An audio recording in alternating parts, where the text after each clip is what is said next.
আসসালামু আলাইকুম সবাইকে। আশা করি সবাই ভালো আছেন। আলহামদুলিল্লাহ আমিও ভালো আছি।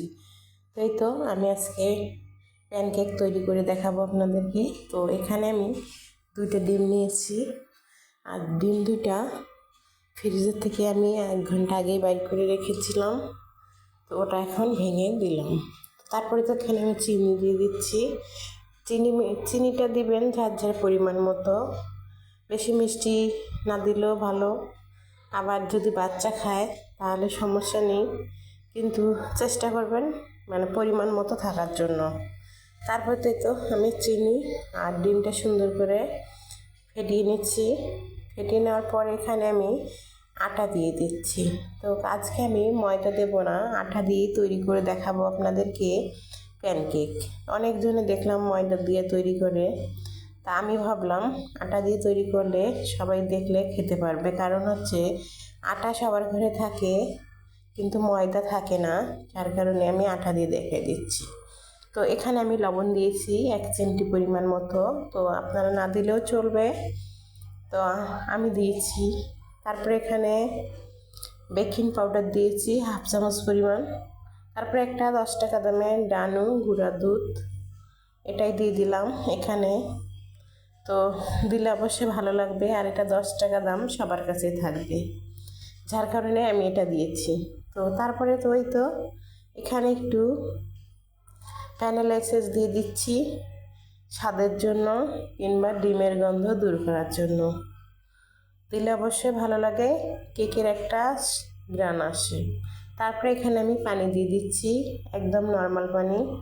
আসলে সবাই দুধ দিয়েছে, দুধ দিয়ে তৈরি করে, আমি পানি দিয়ে তৈরি করে দেখাচ্ছি, কারণ সব সময় সবার কাছে দুধ নাও থাকতে পারে, এই জন্য আমি পানি দিয়েছি।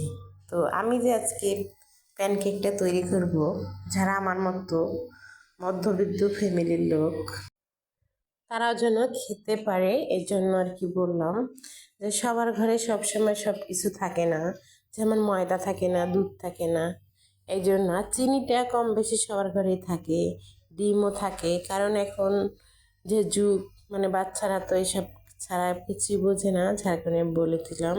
তো কেউ কিছু মনে করবেন না আমার কথাটা শুনে।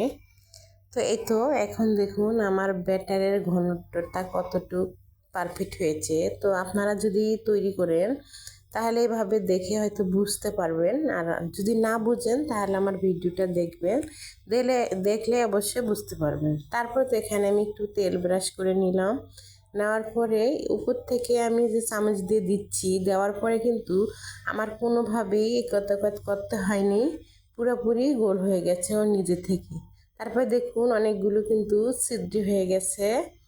যাওয়ার পরে এই যে 1 মিনিট পরে আমি এটা উল্টায় দেব। এখন উল্টায় দেওয়ার পরে কিন্তু অপর পিসটা দেখুন খুব সুন্দর লাগতেছে, মানে একটু কালারটা কম এসেছে, আমি খুব তাড়াতাড়ি উঠে ফেলছি এজন্য। তো আর পরবর্তীতে আমি আরেকটা দেখাচ্ছি আপনাদের তৈরি করে। এই যে দেখুন অনেক সুন্দর গোল হয়ে গেছে, মাশাল্লাহ বলবেন দেখে। তারপরে তো আমি 1 মিনিট পরে এটা আবার উল্টাই দিচ্ছি, দেখুন অনেক সুন্দর চলে আসছে কালারটা এটাতে।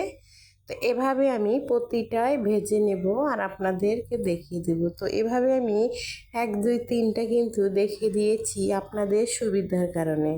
তো যদি কেউর কখনো বানাতে মন চায়, এভাবে একটু খেয়াল করলে, একটু ভিডিওটা খেয়াল করলে আপনারা হয়তো বুঝতে পারবেন কিভাবে কি দিয়ে আমি তৈরি করে ফেললাম।